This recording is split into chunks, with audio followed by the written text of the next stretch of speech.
Hey guys, Gary here. Thanks for checking in. Big announcement, maybe? I don't know. You have to bear with me. I got like the man flu, man cold thing going on, and so I'm a little raspy, and I may cough in the middle of this. Who knows? But we're finally releasing a signature appendix holster, the Trempendix. Been a long time coming. I was never a huge fan of appendix, and so I worked with all the companies that had made my signature strong side holster.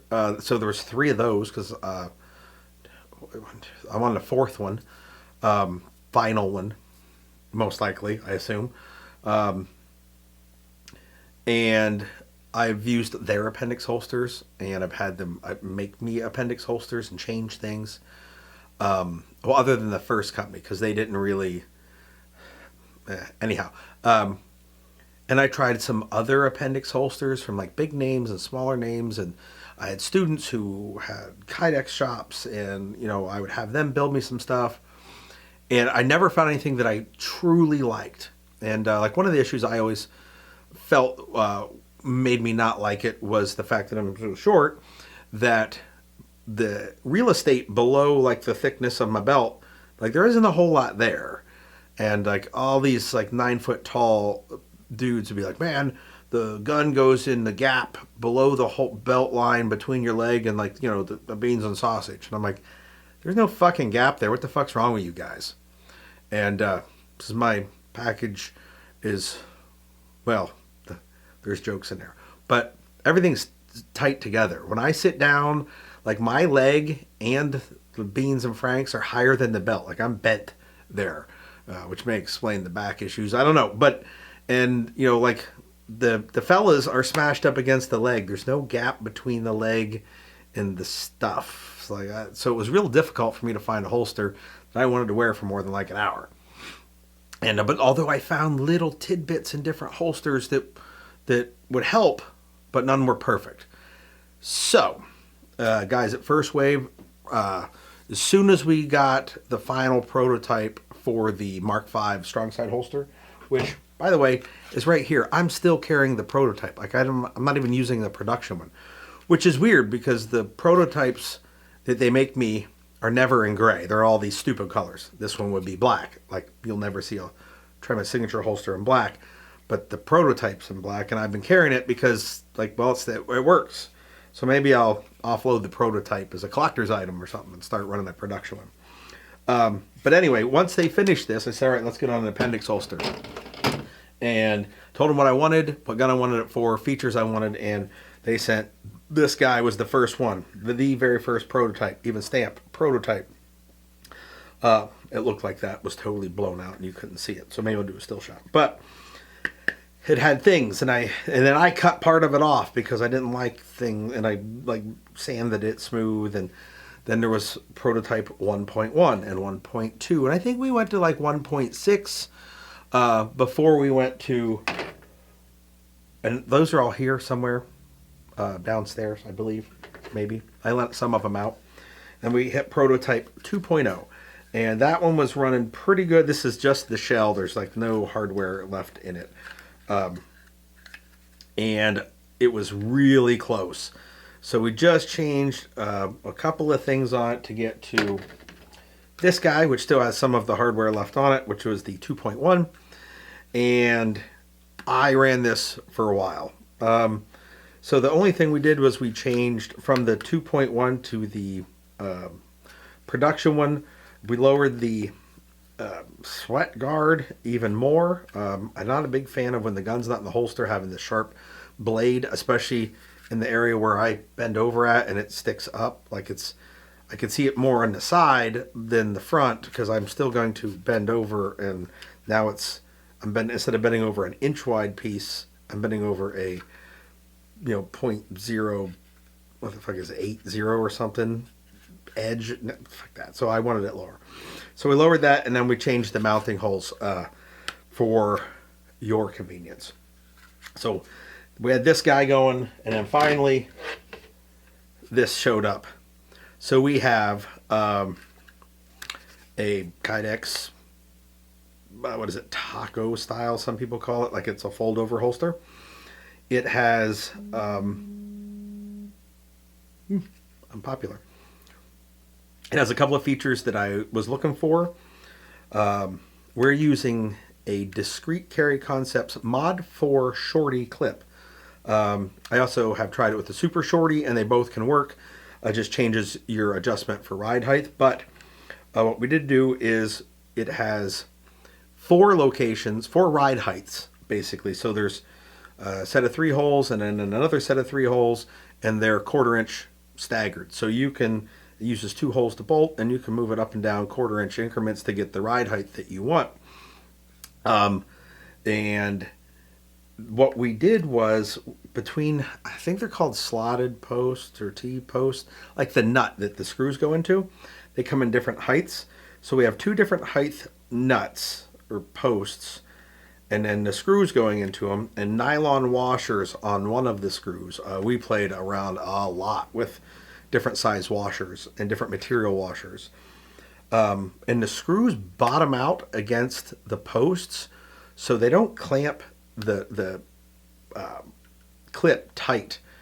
They bottom out on each other, which means you have to use Loctite so that they won't vibrate loose, because you can't use tension like under with the little rubber grommet spacer things. But once you get the height that you want. But what it does is it allows the holster to rotate 12 degrees on the clip. So the clip's tight on your belt. You don't have to have like a giant soft loop set up for a 1 3/4 inch belt and then run like a 1 1/4 inch belt and have it, the slop just be there. Or wear your pants real loose so that everything will, the whole belt and everything will move. So this can fit the belt tightly, and then the holster will rotate 12 degrees. Some other companies have appendix holsters that have rotational abilities. Sonny's holster does that, and I thought that's great. I just wanted a stop, like a hard stop. And so this works out perfect, the Mod 4 clip. And then putting it on the grid gives us a lot of up and down adjustment.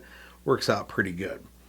It's got a standard wing on it without any like grippy doobers, because if it's gripping the inside of your pants when it's being pushed up against the belt, it won't want to rotate as well. So the whatever fucking brand of wing this is, the part that really bugged me was we weren't going to have a tie-off point that was low on the holster, and I explained it with the original signature holster why the tie-off point needs to be towards the muzzle end of the holster.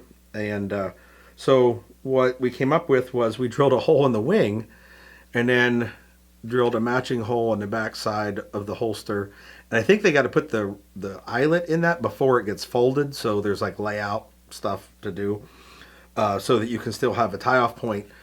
So when you throw on your bug out bag and you want to change this or put your pistol in like a kit bag or a fanny pack, you don't have to throw this holster in your backpack and then dig out another holster for the kit bag. It literally, you can take the gun and the holster off of your belt so you can put the waist pack on, put this in the kit bag, and then tie it off on the loop. And when you want to take the pack off and like head into town, you don't have to dig a holster out of your backpack, and just take this one and put it back in your pants. It's fucking fantastic. So we managed to keep the tie down eyelet. The other thing that we did was, since there's no bucket top, because you don't want it like super huge in the front of you, has just a little bit wider than the gun. That's why I went with the raised sweat guard. But as you can see, it's only raised like a little bit. So when you bring the gun in to hit the back, it can drop down, as opposed to the bucket top on the strong side holster. And then on the back, I think Raven makes these. Like I used to use Raven holsters back when they made Kydex shit, and now they just do injection molded garbage. So apparently they sell those separate, these like wedges, but they're softer. That tries to make the bottom stick out more, the part that's in your pants, and rotate the gun in towards your belly meat. But it also does a fantastic job of the part that digs into your body, where your body is trying to bend around this when you sit down. It's rounded and soft, like it's squishy. But you don't have to have that on. You can take it off. There's just 2 bolts, screws, whatever they call them. But that was the idea behind all of the things in uh, the Trempendix holster. Uh, it does have an optic cut option.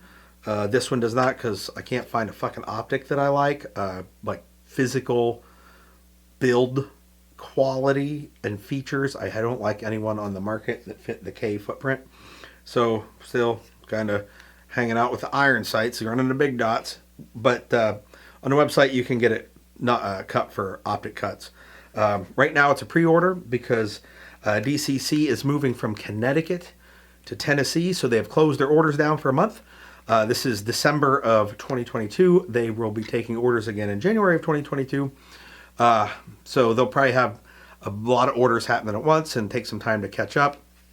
I only have a few of these clips here on different holsters that I own. So the guys at First Wave are making shells, and they're just sending them to me.